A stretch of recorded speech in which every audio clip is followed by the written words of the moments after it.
எறும்பு புத்துக்குள்ள கூடு கட்டி வாழக்கூடிய ஒரு மரங்கொத்தி இனம், அதை பத்தியும் பார்க்க போறோம். ப்ரோ, மரங்கொத்தி பறவைனா மரத்தை புத்துறதுனாலதான் அது பேரு மரங்கொத்தி பறவை. அப்ப பாலைவனத்துல வாழ்றதுக்கும் எறும்பு புத்துக்குள்ள வாழ்றதுக்கும் அது எப்படி மரங்கொத்தி பறவைன்னு வரும்?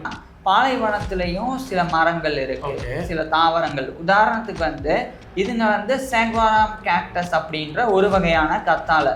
அதுலதான் இந்த மரப்பு எப்படி கொத்தி உருவாகும், அதே மாதிரி இந்த கள்ளி செடியை உருவாகும். பாலைவனத்துல வாழ்ற மரங்கொத்தி பறவையோட பெயர் என்ன? கீலா உட்பெக்கர்னு ஒன்று, லேடர் பேக் உட்பெக்கர் 2, அதுக்கப்புறம் கில்டட் ஃபிளிக்கர் அப்படின்னு. இந்த 3ல பெரும்பாலும் அதிகமாக வசிக்கிறது கீலா உட்பெக்கர் தான். இதுதான் நிறைய இருக்கு. கேக்டஸ் இருக்குல்ல, அதை கொத்தும் போது அதுல நிறைய தண்ணி இருக்கும், ஜெல்லி மாதிரி நிறைய கற்றாழையில உள்ள இருக்கிற ஜெல்லி மாதிரி இருக்கும். ஓகே, அது வெளியே வந்தா அந்த நேரத்துல இது கூடு உருவாக்கின உடனே உள்ள போய் வசிக்க முடியாது. ஒரு ஆண் ஒரு பெண்ணை ஈர்த்த பிறகு 2 பேரும் சேர்ந்து தேடும் இந்த மாதிரி எறும்புகள் கட்டின புத்தை. அப்படி கிடைச்சிருச்சுன்னா அதை சுத்தி பறக்கும் 2 பேருமே. எப்படி இருக்கு இது ஒரு நோட்டை விடும். அது ஏன் ப்ரோ ரூஃபஸ் உட்பெக்கர் எறும்பு புத்துல போய் இனச்சேர்க்கைக்கு அப்புறம் போய் கூடு கட்டுது?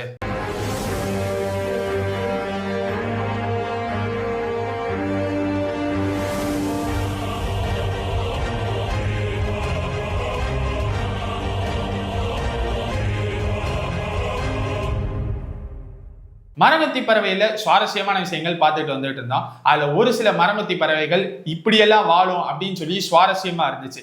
இந்த வீடியோல மரங்கொத்தி பறவைனா எல்லாத்துக்கும் தெரிஞ்சது காட்டுல தான் இருக்கும் அப்படின்னு சொல்லி, ஆனா ஒரு சில மரங்கொத்தி பறவைகள் பாலைவனத்துல இருக்கும் அப்படின்னு சொன்னா யாராலையுமே நம்ப முடியாது, என்னாலையுமே நம்ப முடியாது. ஏன்னா போன வீடியோவோட லாஸ்ட்ல சொல்லியிருந்தேன் மரங்கொத்தி பறவைகள் பாலைவனத்துல வாழும் அப்படின்னு சொல்லி. ஸோ அந்த மரங்கொத்தி பறவைகள் என்னென்ன, அதை பத்தி தான் இந்த வீடியோல பார்க்க போறோம். ப்ரோ, ஃபர்ஸ்ட் பாலைவனத்துல வாழ்ற மரங்கொத்தி பறவையோட பெயர் என்ன? அதை சொல்றதுக்கு முன்னாடி இன்னொன்னும் இருக்கு. இதை மட்டும் பார்க்க போறது இல்லை, எறும்பு புத்துக்குள்ள கூடு கட்டி வாழக்கூடிய ஒரு மரங்கொத்தி இனம், அதை பத்தியும் பார்க்க போறோம். ப்ரோ, மரங்கொத்தி பறவைனா மரத்தை புத்துறதுனாலதான் அது பேரு மரங்கொத்தி பறவை. அப்ப பாலைவனத்துல வாழ்றதுக்கும் எறும்பு புத்துக்குள்ள வாழ்றதுக்கும் அது எப்படி மரங்கொத்தி பறவைன்னு வரும்? எப்படின்னு சொல்றேன். இப்ப பொதுவா பாலைவனத்துல வாழ்றது 3 இனம் இருக்கு. கீலா உட்பெக்கர்னு ஒன்று, லேடர் பேக் உட்பெக்கர் 2, அதுக்கப்புறம் கில்டட் ஃபிளிக்கர் அப்படின்னு. இந்த 3ல பெரும்பாலும் அதிகமா வசிக்கிறது கீலா உட்பெக்கர் தான். இதுதான் நிறைய இருக்கு, பாலைவனத்திலயும் இருக்கு. கீழே உட்பெக்கர் அப்ப பாலைவனத்துல இருக்கு. இந்த 3ல இது அதிகமா இருக்கு அந்த எண்ணிக்கையில். அதனால பாலைவனத்துல வாழக்கூடிய மரங்கொத்தினாலே அது கீலா உட்பெக்கர் தான் ஃபர்ஸ்ட் சொல்லப்படும். அது காரணம் இது. இப்ப இந்த கீலா உட்பெக்கர்ஸ் இருக்கட்டும், மற்றது எல்லாமே இருக்கட்டும், ஏன் மரங்கொத்தி தான் அப்படின்னா பாலைவனத்திலையும் சில மரங்கள் இருக்கு, சில தாவரங்கள். உதாரணத்துக்கு இதுங்க சேக்வாரம் கேக்டஸ் அப்படின்ற ஒரு வகையான கத்தாழை. அதுலதான் இந்த மரப்பு எப்படி கொத்தி உருவாகும், அதே மாதிரி இந்த கள்ளி செடியை உருவாகும். அது மட்டும் இல்லாம மெஸ்கோயட் ட்ரீ அப்படின்னு சொல்லி ஒரு மரம் இருக்கு, அதையும் யூஸ் பண்ணிக்கும் இந்த கூட்டுக்காக. இப்ப பொதுவா நம்ம கள்ளி செடின்னா நம்ம பாக்குறது தம்மா துண்டு இருக்கும்னு தெரியும். ஆனா இதுங்க யூஸ் பண்ற இந்த செக்வாரா கேக்டஸ் அப்படின்றது கிட்டத்தட்ட 40ல இருந்து 60 அடி வரைக்கும் இருக்கும் ஹைட்டு. ஆமா, ஹைட்டு சிலது 70 அடிக்கு மேல வளர்ந்துருக்கு. அப்பேற்பட்டது 1500ல இருந்து 2000 கிலோ அந்த டன் வரைக்கும் இது இருக்கும் எடை, அந்த கேக்டஸோட எடை. ஆமா, அந்த அளவுக்கு இருக்கும். ஸோ அதுல இது கொத்தும். இதை ஒரு பூட்டுன்னு சொல்லுவாங்க. ஏன்னா அந்த கேக்டஸ் இருக்குல்ல, அதை கொத்தும் போது அதுல நிறைய தண்ணி இருக்கும், ஜெல்லி மாதிரி நிறைய கற்றாழையில உள்ள இருக்கிற ஜெல்லி மாதிரி இருக்கும். ஓகே, அது வெளியே வந்தா அந்த நேரத்துல இது கூடு உருவாக்கின உடனே உள்ள போய் வசிக்க முடியாது. அதனால இந்த கீலா உட்பெக்கரா இருக்கட்டும், மத்ததா இருக்கட்டும், என்ன பண்ணுன்னா நல்லா கொத்திட்டு அதை காய விட்டுரும். அதை காயன்னா 1 நாள் 2 நாள் மட்டும் கிடையாது, சில நாட்கள் அப்படியே விட்டுரும். அப்ப என்ன ஆகும், இந்த உள்ள இருக்கிறது முழுசா தண்ணி எல்லாமே அப்படியே கொஞ்சம் கொஞ்சமா கிரிப்பா ஆரம்பிச்சு ஒரு பூட்டு நம்ம காலில் போடுறது எப்படி இருக்கும் அந்த தன்மைக்கு மாறிடும். அது கத்தாழையே தன்னைத்தானே அப்படி மாத்திக்குது, அந்த இடத்துல இன்ஃபெக்ஷன் வராம இருக்கிறதுக்கும் மற்ற பாதிப்பு வராம இருக்கிறதுக்கும். ஸோ அப்படி ஆனதுக்கு அப்புறம் அதுல போய் இந்த கீலா உட்பெக்கர் உட்பட மற்ற மரங்கொத்திகள் முட்டை போடுறது, குஞ்சு பொறிக்கிறது, அப்படி வாழும். ஓகே ப்ரோ, இப்போ இந்த கீலா உட்பெக்கரோட சைஸ் என்ன ப்ரோ இருக்கும்? இதோட சைஸ் பொறுத்த வரைக்கும் 20ல இருந்து 28 சென்டிமீட்டர் வரைக்கும் இருக்கும். ஆண் பெண் ரெண்டுமே ஒரே மாதிரி தான். ஆமா, ஒரே மாதிரி. இந்த கீலா அதாவது சைஸ்ல சொல்றேன். அதே மாதிரி கீலா உட்பெக்கர்ஸை பொறுத்த வரைக்கும் 51 இருந்து 79 கிராம் வரைக்கும் இதுல எடை இருக்கும். அதே மாதிரி அந்த லேடர் பேக் உட்பெக்கர் அது வந்து கிட்டத்தட்ட 16.5 இருந்து 19 சென்டிமீட்டர். பாலைவன மரங்கொத்திகள்ல இது சின்னது. எடையும் பார்த்தா 21 கிராம்ல இருந்து 48 கிராம் தான், 50 கிராம் கூட கிடையாது, அவ்வளவு சின்னது. அதுக்கப்புறம் இந்த கில்டட் ஃபிளிக்கர், இது வெயிட் சொல்லல ப்ரோ. அதான் 21 இருந்து 48 கிராம், 50 கிராமுக்குள்ள. அதுக்கப்புறம் இந்த கில்டட் ஃபிளிக்கர் இதை பொறுத்த வரைக்கும் கிட்டத்தட்ட வந்து 28 சென்டிமீட்டர். இதுதான் வந்து பாலைவன மரங்கொத்திகள்ல பெருசு.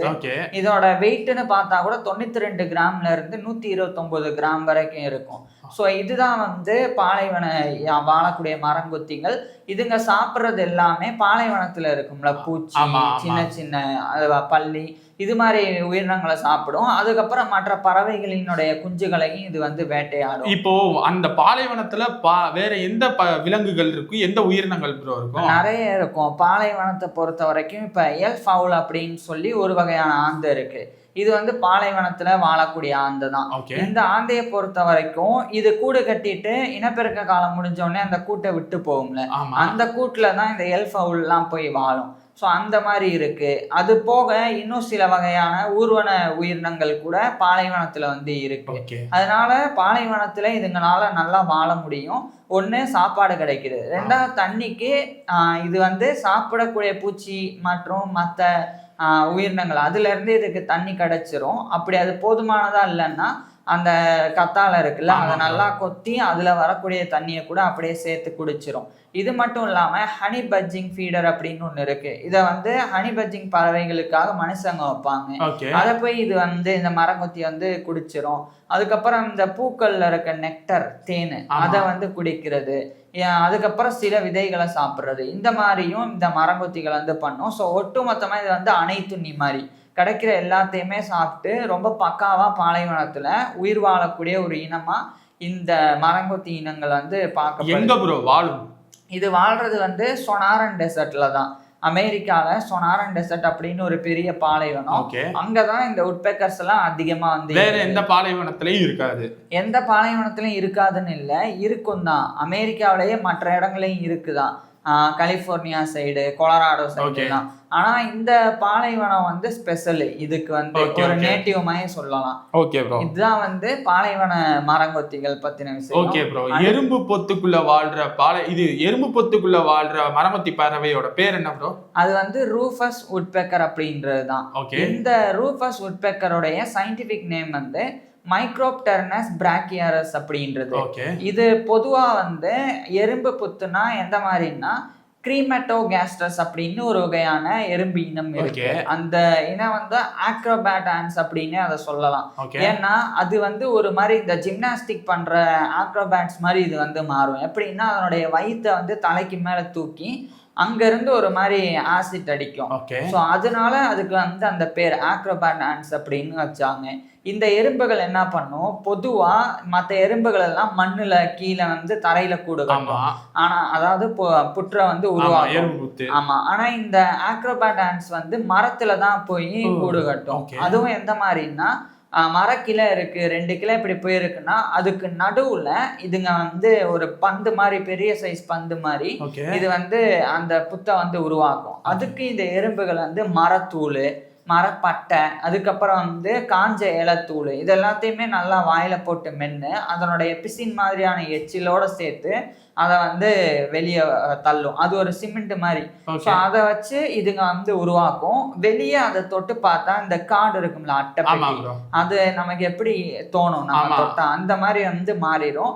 உள்ள நிறைய சுரங்க பாதெல்லாம் இருக்கும். நிறைய ஒவ்வொரு இடத்துல, அதாவது லார்வாக்களை வைக்கிறதுக்கு, முட்டைகளை வைக்கிறதுக்கு ஒரு இடம், ராணி தங்குறதுக்கு ஒரு இடம், இந்த மாதிரிலாம் ஸ்பெஷலாக வந்து வச்சிருக்கோம். இந்த கிரிமேட்டோகாஸ்டர்ஸ் அதாவது ஆக்ரோபேட் ஆன்ஸ் வந்து உருவாக்கக்கூடிய இந்த புத்துல தான் மரங்கொத்தி பறவைகள், குறிப்பாக இந்த ரூஃபஸ் உட்பெக்கர்ஸ் வந்து கூடு கட்டும். அது எப்படின்னா இனப்பெருக்கத்துக்கு முன்னாடி, அது வரைக்கும் இனப்பெருக்கம் பண்றதுக்கு முன்னாடி வரைக்கும் சாதாரணமா மரக்கிளையில தான் தங்கும். இனப்பெருக்க காலம் வந்த உடனே ஒரு ஆண் ஒரு பெண்ணை ஈர்த்த பிறகு 2 பேரும் சேர்ந்து தேடும் இந்த மாதிரி எறும்புகள் கட்டின புத்தை. அப்படி கிடைச்சிருச்சுன்னா அதை சுத்தி பறக்கும் 2 பேருமே. எப்படி இருக்கு, இது வந்து ஒரு நோட்டை விடும். ஆமா இங்க தங்கலாமா, ஏதாவது ஆபத்து இருக்குமா அப்படின்னு சொல்லி இதை வந்து சுத்தி பாத்துரும். அதுக்கப்புறம் அது சேஃப் ஆனதுன்னு தெரிஞ்சா அதை போய் கொத்த ஆரம்பிச்சோம்.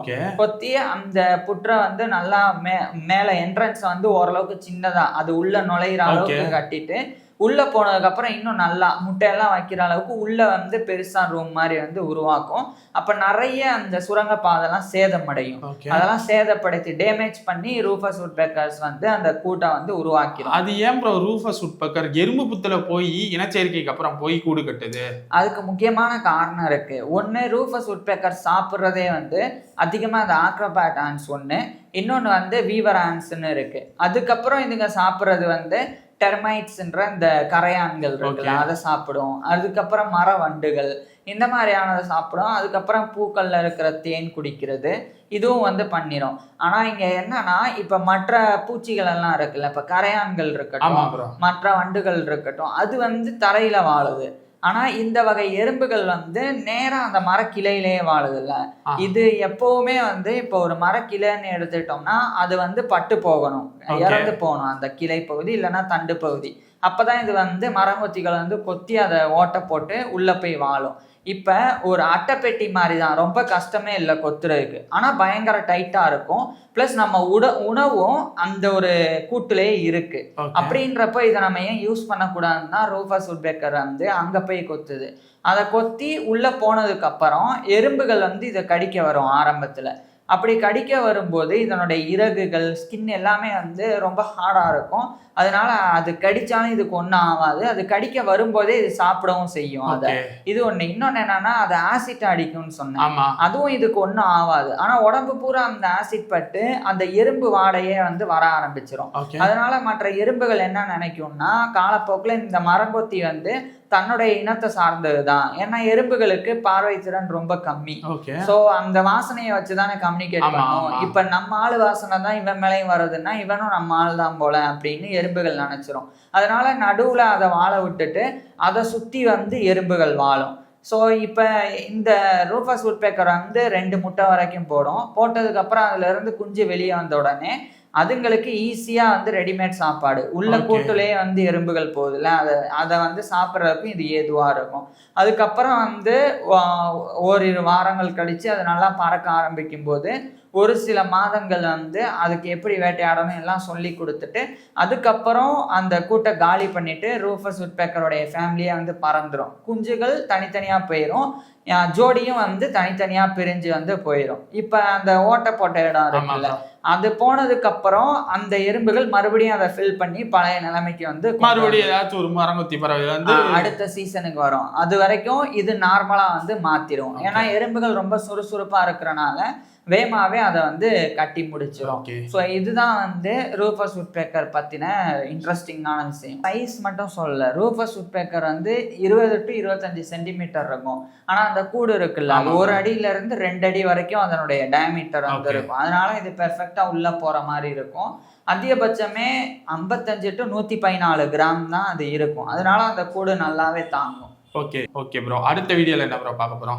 அடுத்த வீடியோல நம்ம வேற சீரீஸ் வந்து அப்ப மரங்கொத்தி பறவை இதோட முடிஞ்சிருச்சு. அடுத்த கிளிகள் பத்தி ஓகே, அழகின் உச்சமான கிளியை தான் அடுத்த சீரீஸ்ல பார்க்க போறோம். இந்த மரங்கொத்தி பறவையில ஏதாச்சும் சுவாரஸ்யமான விஷயங்கள் நாங்க ஏதாச்சும் மிஸ் பண்ணியிருக்கலாம், ஒருவேளை நாங்க ஏதாச்சும் மிஸ் பண்ணியிருந்தா அதை வந்து கீழே கமெண்ட்ல சொல்லுங்க. அடுத்த சீரீஸ்ல அழகின் உச்சமான கிளியோட வந்து சந்திக்கிறோம். தேங்க்யூ.